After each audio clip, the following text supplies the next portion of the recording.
Hello, welcome to the Comic Quest Prologue. I'm your host, Joey the JAG, and once again, we're going to be doing another episode on the art journey documentary of going from an amateur artist to a professional artist and do my 10 one-shot comics and eventually a long-running comic book series and animation and video games and music albums, so and so. So today I decided to draw an eye, or a manga eye, if you want to call it that. And I wanted to draw this in particular because I wanted this video to be interesting. You know, we see things as observational, right? We observe something and we store it in our minds, right?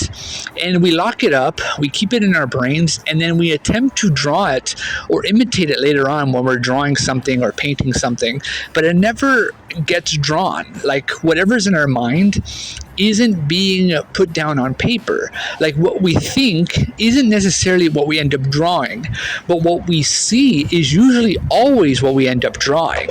So we have to create a visual sense of like planning, like a map in our brain to see the details of art.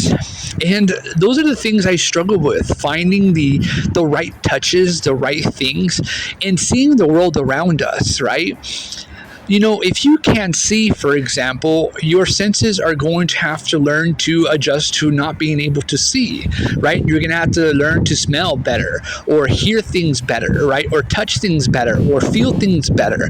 Because if you can't see, then you have to use other senses of your body to create a sense of a sort of a way to see, right? Just because you're blind doesn't necessarily mean you can draw. You could draw, it just will be difficult. But if you have the gifts of seeing, right, and you're not blind, then you have the potential to see all things around you, from people to cars to the sky to the ground.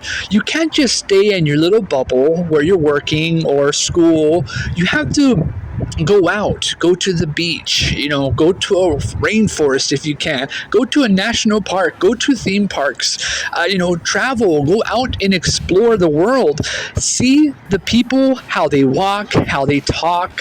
Try not to be creepy, right? Because try to wear shades or sunglasses because you don't want to stare too long because you might get the wrong impression, right? Especially if there's a girl or a pretty girl and you don't want to like cause any weird vibes. So the best thing you can do probably is to create a sense of visualization and observation. Seeing something and learning to draw that is, I think, a true philosophy of arts, right? The observation of the art form of seeing something, putting it in your mind and drawing it, right? Now, if you can't do that and can't see it, we all have technology. We have phones now, right? Where you can take a picture. And usually when you take a picture, that picture is basically that. It's a picture. So what you do is you compare the photo that you just took a picture of and you draw it, right? You draw the photo, almost like photorealism or hyperrealism. I think the ultimate goal of any artist is to see observation and be able to draw hyper realistic art. Like you see a flower in a vase, right? And you draw it, and you don't have a teacher, you're not going to school for it, right? The best thing you can do is actually have a photo reference or a photo itself as your teacher, right? And you try and compare the photo that you took to your art that you're doing. It doesn't matter what pencils or materials you're using. Maybe I could do another video on materials and things like that.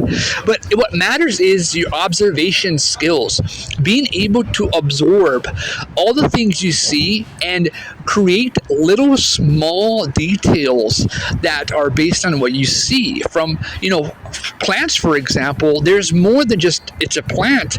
There's like roots, right, in the sand. There's the pot that is actually going around around the plant. There's a soil. What color and what look is the soil, right? And is the light touching the flower to make it look different or unique? Does the flower have raindrops because it just rained, right? All those little observations are important for any artist in the world. And if you're having a problem, just get a camera on your phone, take a photo, and try and draw it. No one will ever see your art, right, if you don't feel like sharing it. And don't ever be afraid to share your art, even if it doesn't look good or bad. Right? If it looks good, you're gonna get some praise, and if it looks bad, you're gonna get some comments. But even if your art is good, you're still gonna get comments, because there's gonna be other artists at a higher level than you that are going to say this is how you should have done it, right? But observation, seeing, right? Seeing is basically believing in your art. And there you go. Here is the eye I drew. And, well, can you draw an eye? I'm pretty sure you can. I think you can draw whatever you want, whatever you see. There's no limit to what you can draw as long as you see it and attempt to draw it. That is the true key of seeing. Like, subscribe, share the video. See you later.